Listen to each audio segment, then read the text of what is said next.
Nous sommes à l'Escarpe aujourd'hui sur le campus universitaire de Strasbourg avec Eric, photographe, pour une exposition sur laquelle vous avez travaillé. Vous avez créé de nombreux ateliers, expositions. Envisage-moi. Comment s'est né ce projet, Eric ? Alors, ce projet est à l'initiative de la mission handicap au sein du campus de Strasbourg et qui, via une association qui fait la promotion de la photographie qui s'appelle La Chambre, la commande m'est arrivée, sachant qu'avec La Chambre, j'ai déjà collaboré sur plusieurs projets et que j'ai un long parcours aussi bien dans le domaine du portrait que de la direction d'ateliers avec des publics divers. Et on vous a dit quoi ? On vous a dit, il y a des personnels, des jeunes, des étudiants handicapés. On aimerait que vous travailliez avec eux et que vous les preniez aussi en photo ? Voilà, la commande, elle consistait effectivement dans un premier temps à réaliser des portraits photographiques et dans la foulée de diriger un atelier dans lequel j'entraîne pas forcément les mêmes étudiants, mais enfin des étudiants du campus de Strasbourg, handicapés ou pas, à faire à leur tour des photos. Quand je vois Audrey par exemple, c'est une jeune fille qui est étudiante, handicapée également ? Oui, elle est handicapée, elle est en fauteuil roulant, c'est une fille charmante qui dans la vidéo s'exprime et parle de ses amours, c'est assez intéressant. Alors on va découvrir quelques portraits, celui de Charline. On a la jeunesse et on a le sourire, c'est déjà un premier message. Et puis il y a cet effet, donc, en pose lente au flash, avec une moitié du visage que l'on retrouve flou. Là, on a le portrait de Lucille, donc qui est une très jolie jeune fille. Un trauma crânien à cheval, consécutif à une chute de cheval. La difficulté était de gommer le handicap ? Je ne voulais pas qu'on le voie. D'accord. Il n'y a pas mystère que si vous regardez ces photos-là, vous ne devinez rien du handicap. Un mot sur Sahan qu'on va retrouver dans un instant. Alors Sahan, donc lui-même étudiant aussi, en fauteuil roulant, et quelqu'un qui se pose des questions sur la représentation du handicap, auprès duquel j'ai beaucoup appris et qui donc effectivement a réalisé une vidéo tout à fait intéressante. Depuis, il est inscrit à la chambre, il prend des cours de photographie tous les samedis, donc comme quoi la mayonnaise a bien pris entre nous.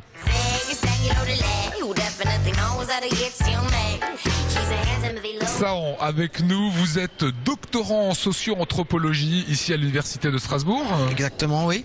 Et vous avez participé à Envisage-moi, Oui. ce travail. C'est ce qu'on est en train de découvrir là, c'est vous ? Oui, c'est moi. C'est une série de photos qui a été montée en vidéo parce que je voulais réussir à voir l'aspect, on va dire, saccadé d'un mouvement décortiqué et réussir à capter l'instant T des regards. Je voulais vraiment réussir à interpeller les gens par rapport à comment moi, entre guillemets, comment je vois l'interaction des autres avec moi-même. Les petits regards qui en disent tout long, quoi.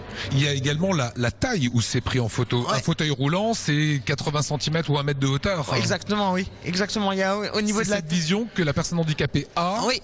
mais que la personne valide ne se rend pas compte. Que la personne valide ne se rend pas compte, et ça va même encore plus loin. C'est comment la personne qui est en fauteuil voit comment les gens le perçoivent. Vous voyez, les petits regards, soit les petits sourires, soit les regards totalement surpris. C'est ça que j'ai voulu capter. Et c'est encore plus visible avec les enfants.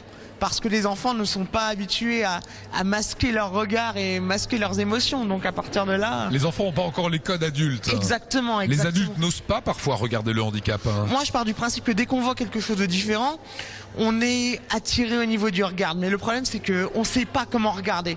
Et c'est le fait de ne pas savoir qui rend les choses compliquées. C'est très juste. Ouais. Alors que le môme, lui, il s'en fiche. Ouais, le môme s'en fiche. Le môme s'en fiche. Il n'a pas encore intériorisé tous les codes, quoi. Qu'est-ce que vous avez vous-même appris sur le handicap en regardant par la suite vos photos ? C'est en fait, j'ai appris sur les gens, notamment regarder ce plan-là où la personne voit que je suis en train de la regarder et elle se tourne et elle s'enfuit. Sur le coup, je me suis dit mais pourquoi t'enfuir comme ça ? Pourquoi sortir du champ ?